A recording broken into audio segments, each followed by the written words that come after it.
ሰላም ሰላም ሰላም ውድ ቤተሰቦቼ እንደምን አላችሁ? እንደምን ቆያችሁ? ሁሉ ሰላም፣ ሁሉ መልካም። እኔ ጋር እግዚአብሔር ይመስገን ሁሉም ሰላም ነው፣ ሁሉ መልካም ነው። እግዚአብሔር ስም የተባረከ ውዶቼ አላችሁ? ካላችሁ አለው በሉ።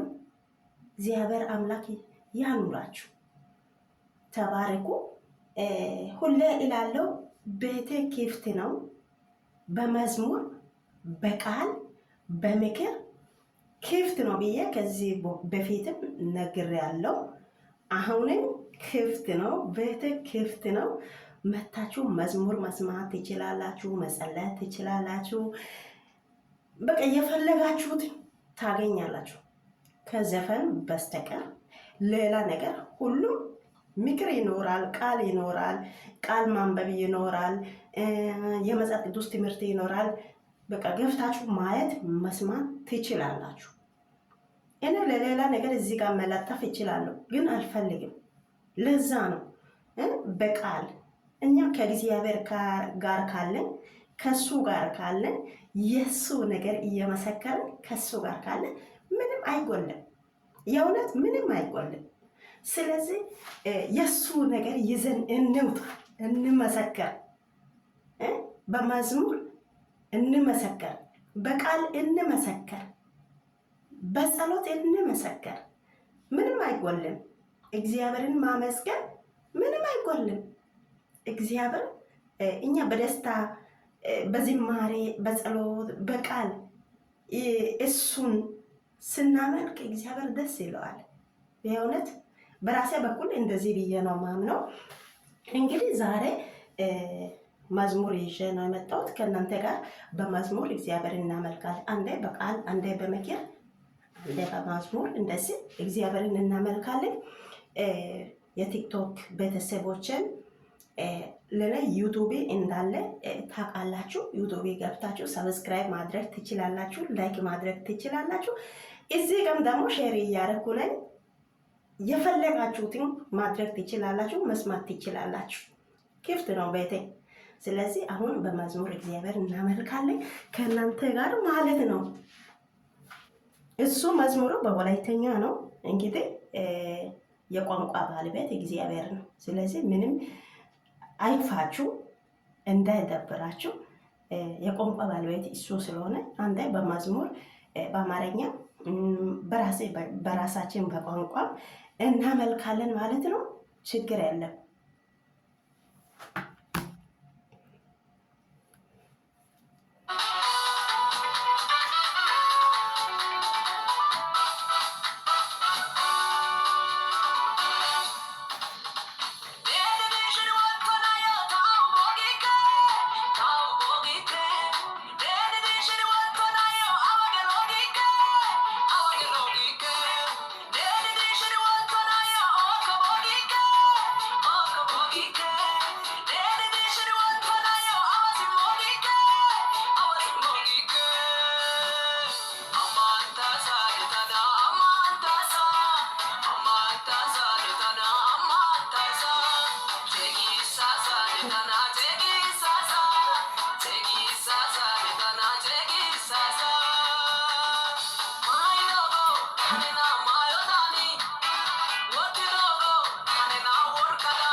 ሰላም ሰላም ለእናንተ ይሁን። በድጋሚ ብያለሁ ውዶቼ፣ እንኳን በሰላም ኖራችሁ፣ እንኳን በሰላም ሆናችሁ። በጣም ደስ ብሎኛል። ቤተ ሁሌ ክፍት ነው። በመዝሙር በቃል በሁሉ ነገር ክፍት ነው። መታችሁ መስማት ትችላላችሁ፣ ማየት ትችላላችሁ። ላይክ እያደረጋችሁ ኮሜንት እያደረጋችሁ ለሁሉ ሰው አድርሱ። ይሄ መጥፎ ነገር ሳይሆን የእግዚአብሔር ቃል ነው። መዝሙር ማለት የእግዚአብሔር ቃል ነው፣ ሌላ ነገር አይደለም። ስለዚህ ፈታ በሉ። እኔ በራሴ በኩል በጣም ደስተኛ ነን። እግዚአብሔር ይመስገን። ለዚች ሰዓት ደቂቃ አሳልፎ የሰጠኝ አምላካችን ስም የተባረከውን እግዚአብሔር አምላክ እናንተ እንኳን በሰላም ጠበቃችሁ፣ እንኳን ኖራችሁ። እግዚአብሔር በምሕረቱ የተነሳ እኛም ጠብቆኛል። እግዚአብሔር ይመስገን። በሌላ ነገር በምንም አንመጣም፣ በእግዚአብሔር በኩል ግን እንመጣለን። ዘጭናለ እንደዚህ በመዝሙር ፈታ እንላለን። ውዶች የተባረኩ፣ ዘመናችሁ የተባረከውን። በዚህ የዛሬው እቅዱ አላማም በዚህ ይበቃናል። ሌላ ጊዜ ሌላ ትምህርት ይዘን እንመጣለን። መልካም ቆይታ፣ መልካም ውሎ ይሁንላችሁ።